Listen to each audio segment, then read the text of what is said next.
Putra sulung Presiden Joko Widodo, Gibran Rakabuming Raka, disebut-sebut terlibat skandal korupsi bansos COVID-19. Dalam laporan investigasi majalah Tempo, Gibran disebut merekomendasikan PT Sritex untuk pengadaan kantong sembako bansos.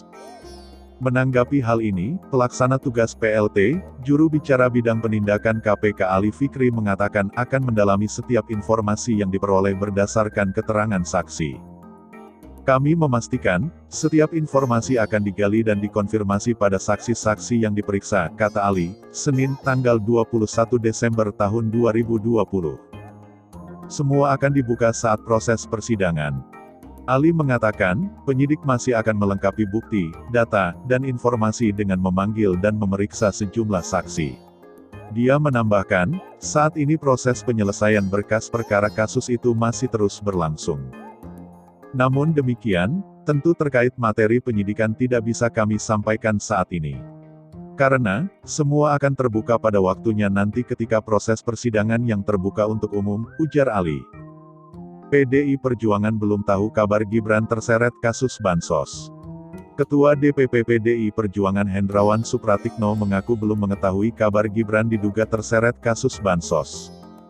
Hendrawan juga enggan berkomentar tentang kabar dana hasil korupsi bansos yang disangkakan kepada ex-Mensos Juliari Batubara itu, mengalir ke PDIP untuk memenangkan gelaran Pilkada 2020. No comment, kata Hendrawan, Minggu, tanggal 20 Desember tahun 2020, malam. Sementara itu, anggota DPR fraksi PKS Mardani Alisera meminta KPK untuk mengusut tuntas kasus skandal bansos hingga ke hulunya. Ia menyebut, semua fakta harus dibuka termasuk semua pihak yang ada bukti keterlibatan mesti dimintai keterangan dan diselidiki. Mendorong KPK untuk membongkar tuntas semua yang terlibat. Hukum mesti adil ke atas dan ke bawah, kata Mardani. Total ada 5 tersangka terkait kasus suap bansos COVID-19. Dalam kasus ini, KPK sudah menetapkan 5 orang tersangka. Sebagai pihak terduga penerima, yakni Juliari serta 2 pejabat PPK Kemensos, Mateus Joko Santoso dan Adi Wahyono. Sebagai pihak terduga pemberi Ardian IM dan Heri Sidabuke, yang merupakan pihak swasta. Dalam OTT kasus dugaan suap program bansos COVID-19, KPK mengamankan barang bukti uang Rp14,5 miliar dengan pecahan mata uang rupiah dan mata uang asing. Uang itu disimpan di dalam 7 koper, 3 tas ransel, dan amplop kecil. Kasus ini berawal dari adanya pengadaan bansos penanganan COVID-19 berupa paket sembako di Kementerian Sosial Kemensos tahun 2020, dengan nilai Rp5,9 triliun. Kemudian ada 272 kontrak dan dilaksanakan dengan 2 periode. Juliari Batubara menunjuk Mateus dan Adi Wahyono sebagai pejabat pembuat komitmen PPK untuk melaksanakan proyek tersebut. Mereka menunjuk langsung para pihak yang menjadi rekanan. Dan diduga disepakati ditetapkan adanya fee dari tiap-tiap paket pekerjaan yang harus disetorkan para rekanan kepada Kementerian Sosial melalui MJS Mateus.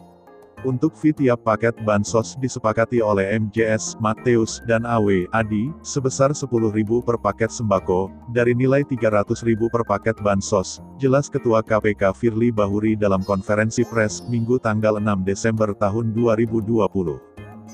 Juliari diduga terima suap Rp17 miliar. Pada Mei hingga November tahun 2020, Mateus dan Adi membuat kontrak pekerjaan dengan beberapa supplier sebagai rekanan. Di antaranya Ardian, Heri, dan juga PT Raja Wali Parama Indonesia, RPI, yang diduga milik Mateus. Penunjukan PT RPI sebagai salah satu rekanan juga diduga diketahui Juliari dan disetujui oleh Adi Wahyono. Selain itu, Juliari juga diduga menerima suap sebesar Rp17 miliar. Pada pelaksanaan paket bansos sembako periode pertama, Juliari diduga menerima uang sebesar Rp8,2 miliar. Sedangkan periode kedua, Juliari diduga menerima uang Rp8,8 miliar.